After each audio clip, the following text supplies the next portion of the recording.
Dance Universe, nakaabang na kaming lahat, lalo na ang Dance Authority sa susunod na magpapasabog.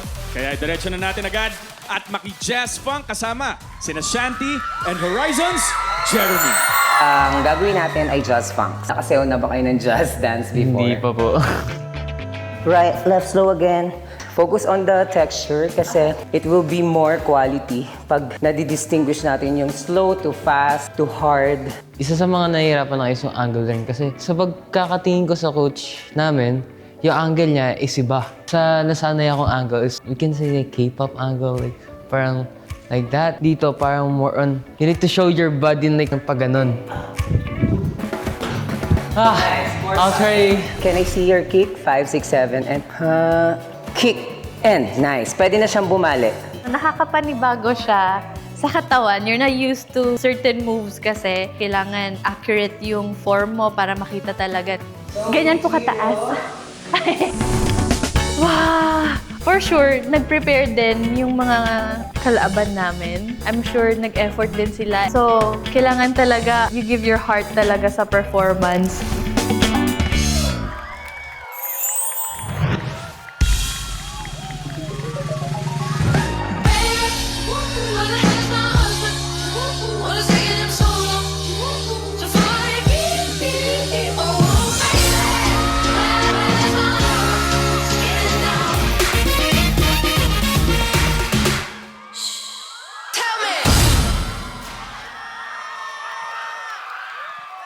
Yun o!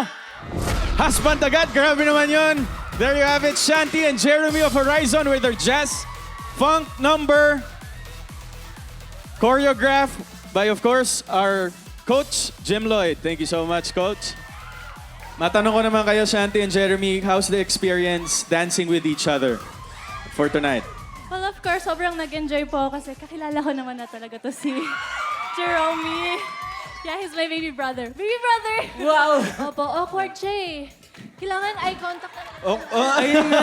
Pero tanungin na natin, Ray, nagkaroon ba ng chemistry sa'yo yung performance nila? Shanty, dalang-dala mo yung pagka-professional mo and yung training mo from Korea. Thank you so much po. Baby ka ng lahat dito, Jeremy. Yes, so. Pero kanina, hindi mo pinakita na baby ka. Wow. Dahil napakalaki ng kilos mo. From Horizon, tama? Yes po. Ang Horizon is... Yan yung pag nakikita natin walang hanggan yan. So yung potential mo is limitless sa age mo pa lang ngayon. Wow, thank you so much po. Ang galing nyo. Ang galing nyo. Nice one.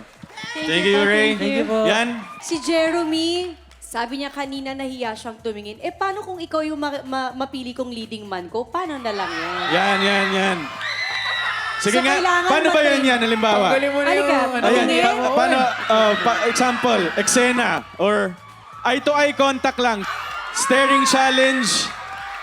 Pwede bang i-voice over mo, tapos gagawin namin? Yes, yan. Sige. And, 3, 2, 1, action.